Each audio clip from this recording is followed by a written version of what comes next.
I know, yeah. I was back for 10 months and they decided to do it 2 weeks after I leave. I know, it's unbelievable.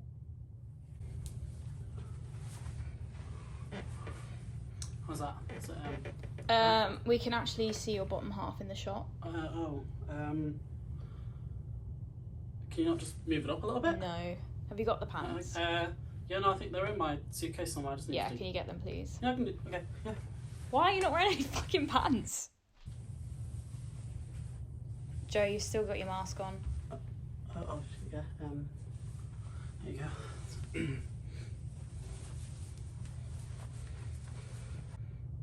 Hello, you.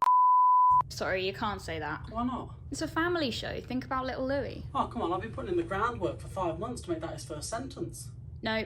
Start again. Okay.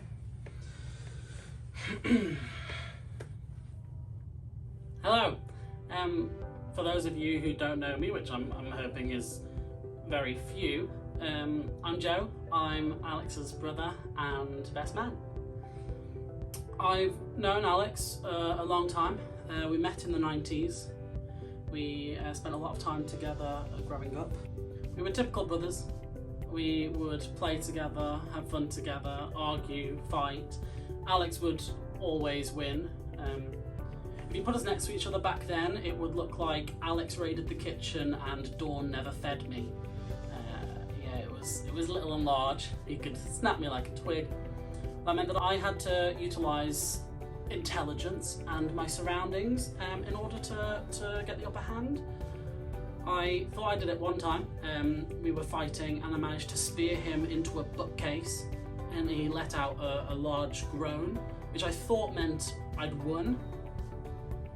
I hadn't won, no. It was very rare that I don't think I ever did. There was one where I found that I could get the better of him, and that was Lisa, our stepmom, used to have a cat called Susie, the evil little bitch.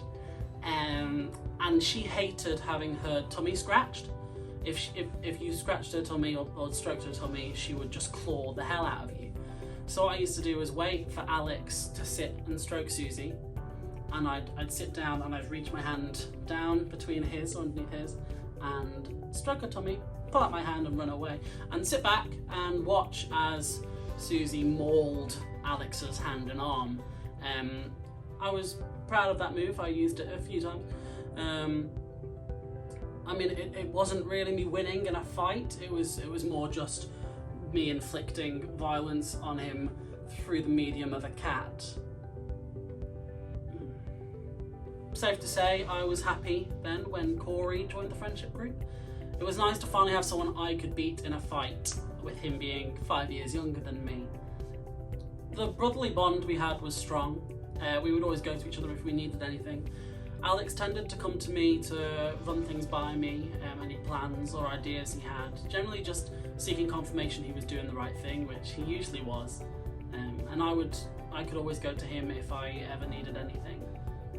I remember after my back operation a few years ago, I was down in London, away from all of my family, and Alex booked the first flight out to come and stay with me for a week and help me do my cooking, or helping me move around, or just lying in bed and watching films with me. Can you tell us a little about the best parts of Alex? Yeah. Well, if there's one thing about Alex, it's that he'll do anything he can for anyone. Don't get me wrong, he will make it feel like the biggest ball ache in his life and that you owe him the world, but he'll do it. Alex is a weird breed. He's a walking contradiction. He is like a lone wolf who needs a pack. He's incredibly independent whilst being desperately needy.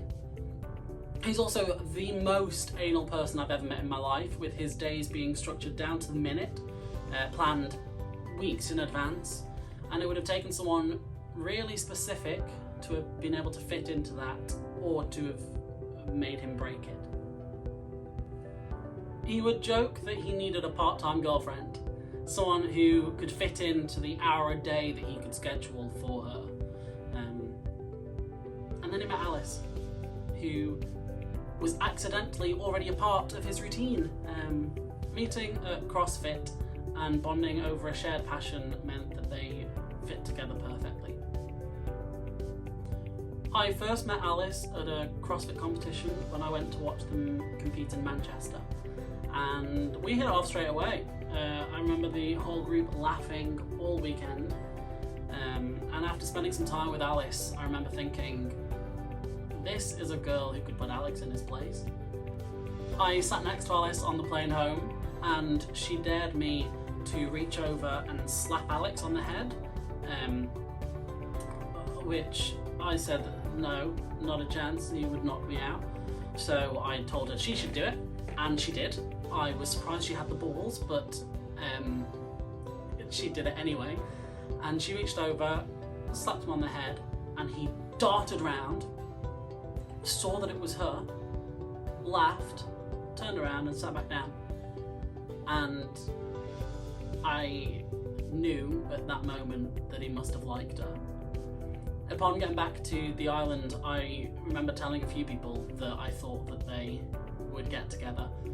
And Alex tried to deny it a lot, but when they were together you could just see that they were like love-struck teenagers. They eventually got together and the years flew by. The flat, the engagement, the house, and then the baby. Holiday after holiday, mishap after mishap. How the wedding turned out, I don't know why any of us are surprised. We've seen that every holiday them two have ever been on, something has gone wrong. Losing their bags, flights being cancelled, just everything that can go wrong with a holiday for them does. And I think all of us have joked at some point that we wouldn't go on holiday with them, and yet we were all willing to try. And look how that turned out.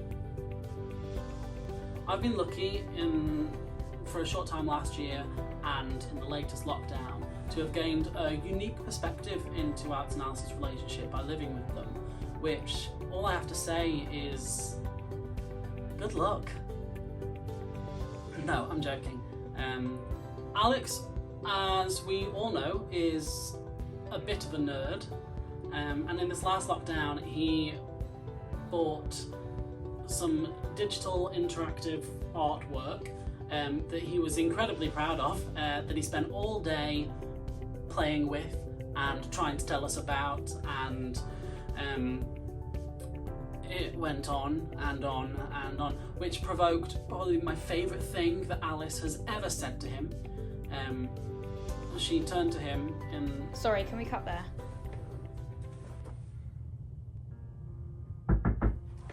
Oh, lunch.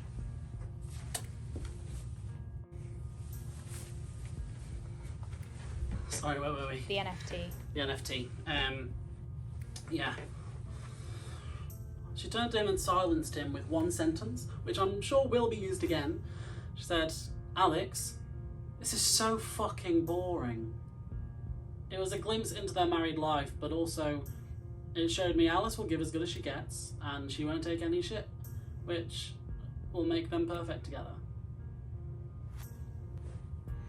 Alex can be hard work at times, moody as hell, and incredibly annoying. Oh, that's Alex now.